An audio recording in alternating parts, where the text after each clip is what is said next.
Des flancs de la colline occupés avec les risques d'éboulement, c'était le constat fait ce matin par les autorités qui étaient en visite au campus universitaire de Badalabougou. Cette occupation du domaine public de l'État est illicite et incompatible avec les activités universitaires. À suivre également ce soir les temps forts de la 5e édition du festival de Séléngué.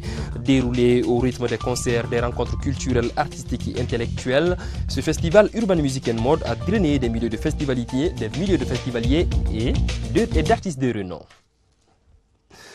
Voilà donc pour les titres. Merci d'avoir choisi TM2 en ce début de semaine pour vous informer. Bonsoir et bienvenue à tous. L'occupation du domaine public de l'État est une réalité au Mali et le domaine universitaire ne semble pas échapper au phénomène. C'est pour faire ce constat et envisager des solutions qui s'imposent que les autorités étaient sur le terrain ce matin au campus universitaire de Badalabougou. Sur place, les visiteurs étaient sidérés de constater que certaines activités comme l'occupation des flancs de la colline avec les risques d'éboulement étaient en cours. Fatmata Magiraga pour nous en dire plus. Nous sommes sur les hauteurs de Bamako à Badalabougou, près du campus universitaire. Ce bâtiment abrite l'un des médias privés de la capitale, un domaine illégalement occupé selon les autorités. Pourtant, l'occupant affirme l'avoir acquis en toute légalité. On a eu le titre au bout de 3 ans. Et pendant ces 3 années-là, il y a eu beaucoup de déplacements des services techniques, que ce soit de l'urbanisme, de l'IGM, et des domaines même. Tous ces techniciens sont venus ici. Le dossier que nous avons nous montre qu'on est en dehors du domaine universitaire et à la limite des zones de reclassement. Il s'agit en tout cas pour les autorités d'identifier avec précision les limites du domaine universitaire et les cas échéants de mettre fin à son agression. D'autres pratiques aussi inquiétantes comme l'occupation des flancs de la colline ont été pointées du doigt. L'objectif affiché par les autorités étant d'en finir avec les activités incompatibles avec le domaine universitaire. Autre grand titre ce soir, dans le souci de renforcer la qualité de la prise en charge des enfants brûlés ou nés de malformations, la direction du PMU Mali a offert un important lot de matériel et produits pharmaceutiques au CHU du Gabriel Touré. Venu à point nommé en cette période de forte chaleur, ces équipements, rassurent les responsables, seront utilisés à bon escient et feront un bien fou aux enfants hospitalisés en ce moment. Aminata Zoumanasako, reportage. En cas d'accident domestique, les enfants constituent la couche la plus fragile et exposée.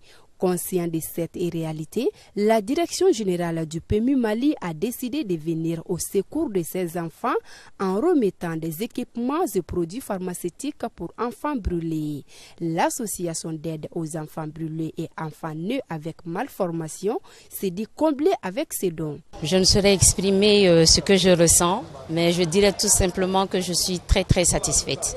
Très satisfaite de ce que PMU a fait pour notre association et au profit de ces enfants-là qui n'ont rien demandé. Ils n'ont pas demandé à venir. Et brûler, c'est quelque chose de dramatique. Imaginez un peu quand on se brûle le doigt et que c'est un être qui se fasse brûler le corps, ça fait vraiment pitié. Et là, quand PMU nous aide dans ce sens-là, ça ne peut être qu'un réel plaisir. Les parents seront allégés sur le plan financier, parce que peut-être, sauf s'ils auront à payer d'autres produits qui ne nécessitent pas et qui ne rentrent pas en ligne de compte dans le traitement de brûlure. Sinon, la brûlure est entièrement prise en charge par notre association. C'est vraiment un élément qui était demandé depuis. Bon, maintenant que c'est arrivé, c'est vraiment un élément de confort pour les agents de santé, mais aussi pour les petits malades qui souffrent de brûlure. Mais même pour les parents aussi, parce que l'environnement de travail joue beaucoup dans la réussite de la prise en charge, surtout par rapport aux résultats. Ces matériels ainsi offerts contribueront non seulement à améliorer les conditions de travail des travailleurs de l'hôpital d'une part, et d'autre part à aider les enfants et leurs familles à mieux vivre leur séjour à l'hôpital.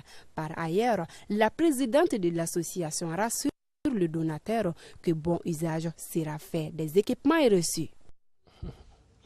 Direction à présent Sélingué, à 130 km au sud de Bamako, qui a vibré ce week-end au rythme de la 5e édition du festival international dénommé Urban Music and Mode, un événement grandiose qui a mobilisé des milliers de festivaliers venus du Mali et d'ailleurs, des festivaliers qui ont pu assister à des concerts géants et d'autres rencontres artistiques, culturelles et intellectuelles. Thiomoro Konaté et Samba Daga, qui étaient à Sélingué pour TM2, nous replongent sur les temps forts de ce festival.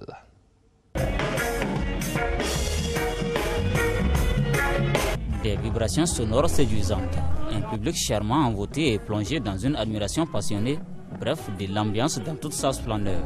Ainsi se résume l'atmosphère qui prévaut ce vendredi soir sur les berges du fleuve Sankarani. Une mobilisation grandiose qui donne le ton de la 5e édition du Festival international de Sélingué dénommé Urban Music and Mode. Pour ces shows inédits, plusieurs sommités de la musique sont de la partie. Des artistes parmi lesquels Nampé Sadio, Safi Diabaté, Toumani Diabaté, la virtuose de la Koura, et Baye Faye du Sénégal. Un véritable espace de rencontres et surtout de partage d'expériences.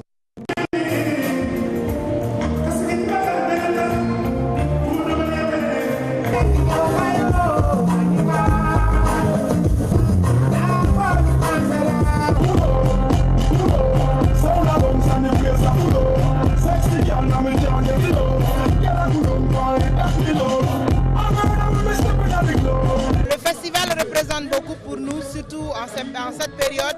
Notre pays a vraiment besoin d'être soutenu par la culture. C'est notre première participation, mais on peut dire qu'on a eu une très grande satisfaction.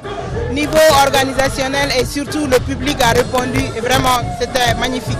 Ce concert géant a été aussi marqué par un défilé de mode, histoire de faire découvrir aux festivaliers le savoir et le savoir-faire des stylistes maliens. En guise de reconnaissance, certains artistes de renom se sont vus décerner des diplômes au rang desquels Toumani Diabaté, Baye Faye du Sénégal et Ali Farga Touré, les triple Grammy Award à titre posthume. Auparavant, une minute de silence avait été observée à la mémoire de l'artiste congolais Papa Wemba, une autre vedette de la musique africaine récemment tombée en Côte d'Ivoire avec le micro à la main.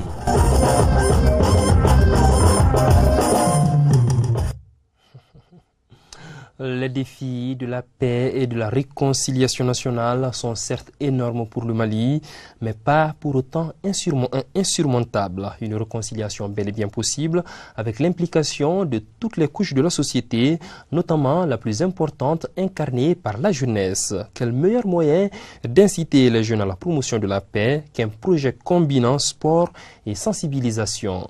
Voilà ce qu'a trouvé comme idée l'association des élèves et étudiants ressortissants de Ténenkou, située à 90 km dans la région de Mopti. Suivons ensemble. Aujourd'hui, c'est la deuxième édition de notre tournoi de réconciliation qui consiste quand même à rassembler les jeunes de notre cercle. Le message qu'on a à passer par ces tournois, c'est que nous sommes un et indivisibles. Pour qu'un pays soit émergent, qu'un pays soit développé, il faut que les jeunes se donnent la main. Donc c'est dans ce concept-là qu'on a quand même initié le tournoi de la réconciliation, vu que tous les jeunes d'ici, quand on est là, on ne se voit pas trop. Bien sûr, la vie associative, c'est pas que l'amusement et tout. Il y a assez de choses, on se découvre, on arrive quand même à rassembler, et puis quand même pour une jeunesse responsable et tout. Bon, ce soir, je tiens à remercier nos parrains et puis notre marraine, Inanyang. Être secrétaire général, c'est pas facile. Mais quand même, grâce à ma famille et puis les amis, on a quand même su travailler ensemble et puis faire de ce tournoi quand même un tournoi de réconciliation. Parce qu'ici, vous voyez, on est en famille, on est entre nous et c'est la joie. Vous savez, depuis bientôt 10 ans, la Soute, au niveau de Ténenkou, organise, n'est-ce pas, des matchs de football pendant les vacances. Et c'est la 10e édition aujourd'hui que je parraine. Nous sommes très fiers de voir Togé Koumbe et Ténenkou jouer la finale. Et c'est l'occasion aussi pour que les jeunes comprennent que c'est une façon de s'unir, de rester unis, de rester ensemble, de travailler pour le cercle de l'Europe. Ténenkou vit aujourd'hui un problème très très sérieux, à savoir l'insécurité. Et le cercle est vraiment touché, de plein fouillé, plus que Kidal. Et nous souhaitons aujourd'hui que vraiment l'autorité pense à nous pour que Ténenkou sorte de là où il est aujourd'hui. Et surtout le football, c'est dans ce cadre.